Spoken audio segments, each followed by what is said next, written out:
प्रेरणादायक और मनोरंजक कहानियों की कड़ी में सुनते हैं आज की कहानी। एक राज्य में एक बूढ़ा व्यक्ति अपने बेटे के साथ रहता था। उसके पास एक सफेद घोड़ा था जिसके द्वारा ही वह अपना जीवन यापन करता था। वह आदमी अपनी अजीब बातें और अपने सफेद घोड़े के लिए जाना जाता था। बूढ़े व्यक्ति के सुंदर सफेद घोड़े की तरह पूरे राज्य में और आसपास के राज्यों में भी इतना सुंदर घोड़ा किसी के पास नहीं था, जिसके कारण राजा भी उन लोगों से उस घोड़े को खरीदने की कोशिश में रहता था। राजा ने कई बार मुंह मांगा दाम लगाने की बात कही, लेकिन बूढ़ा व्यक्ति किसी भी लालच में नहीं आया। वह हर किसी से यही बात कहता था कि यह सिर्फ घोड़ा नहीं है, यह मेरे परिवार का एक सदस्य है, यह कोई संपत्ति नहीं है। मैं पैसे के लालच में आकर अपने परिवार के सदस्य को नहीं बेच सकता। एक रात वह बूढ़ा आदमी और उसका बेटा दोनों खाना खाने के बाद सो गए।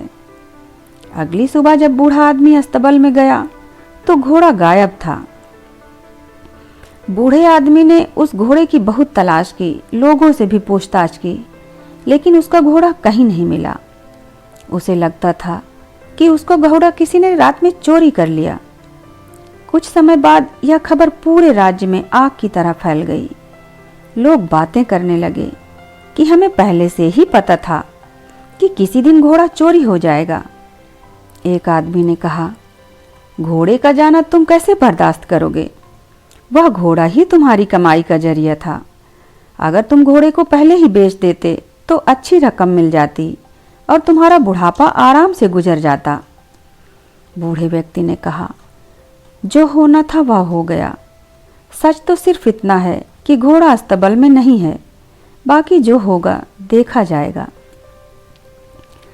इस घटना के करीब 2 महीने बाद बूढ़ा आदमी दरवाजे पर बैठा था। तभी अचानक रात को घोड़ा वापस आ गया। घोड़ा चोरी नहीं हुआ था, बल्कि वह जंगल में भाग गया था। लेकिन आश्चर्य की बात यह थी कि घोड़े के साथ एक घोड़ा और आ गया था। फिर अगली सुबह यह खबर पूरे राज्य में फैलने लगी। लोग इकट्ठा होने लगे और उस बूढ़े व्यक्ति से बोले, आप सही थे, घोड़े का जाना कोई दुर्भाग्य नहीं था, यह तो आपके लिए एक वरदान साबित हुआ है। आपके पास अब एक नहीं बल्कि 2 घोड़े हैं। आपकी किस्मत बदल चुकी है। बूढ़ा बोला, सच तो यह है कि मेरे पास अब 2 घोड़े हैं, आगे जो होगा देखा जाएगा।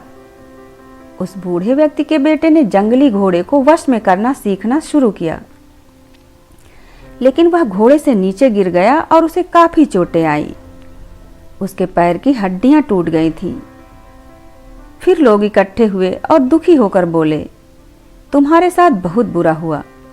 तुम्हारे बेटे का पैर टूट चुका है, अब उसकी शादी कैसे होगी, वह काम कैसे करेगा? गरीब आदमी लोगों की बातों से प्रभावित नहीं हुआ।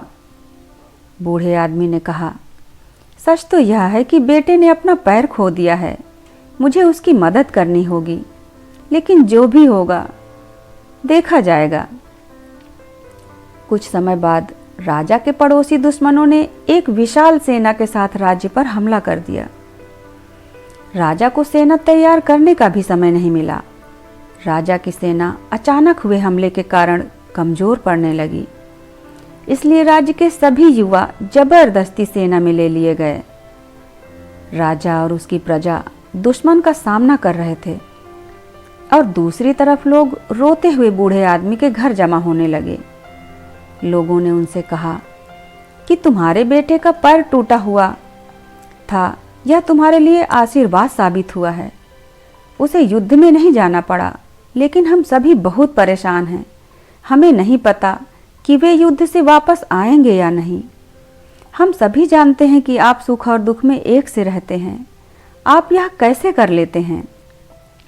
बूढ़े ने कहा, सबसे पहले सच को समझो। सच सिर्फ इतना है कि तुम्हारे बेटे मातृभूमि की सेवा करने गए हैं। यह तुम्हारे लिए दुर्भाग्य है या सौभाग्य कोई नहीं जानता। लाभ, हानि, भाग्य, यह सब जीवन के छोटे छोटे हिस्से हैं। जिस तरह आप एक लाइन को पढ़कर पूरी किताब नहीं समझ सकते, उसी तरह आप एक घटना के आधार पर यह कैसे पता कर सकते हैं कि अच्छा होगा या बुरा? जो हमारे नियंत्रण में ही नहीं है, हम उसके बारे में राय बनाते हैं और अर्थहीन निर्णय लेकर परेशान हो जाते हैं। जीवन की छोटी छोटी घटनाओं के बारे में निष्कर्ष निकालने के बजाय वर्तमान पल में रहें। जीवन इसी वर्तमान में है। यदि आप इस पर ध्यान देते हैं कि लोग क्या कहते हैं, तो आपका मन अपने आप बेचैन होने लगता है। इसलिए आपको अपने जीवन के महत्वपूर्ण कार्यों पर ध्यान देना चाहिए, जो आपको हमेशा आंतरिक खुशी देगा। बूढ़े आदमी ने लोगों को सोचने पर मजबूर कर दिया। लोगों को अपने बेटों की फिक्र तो थी, लेकिन अब उन्हें उम्मीद भी थी कि उनके बेटे जीतकर वापस जरूर आएंगे।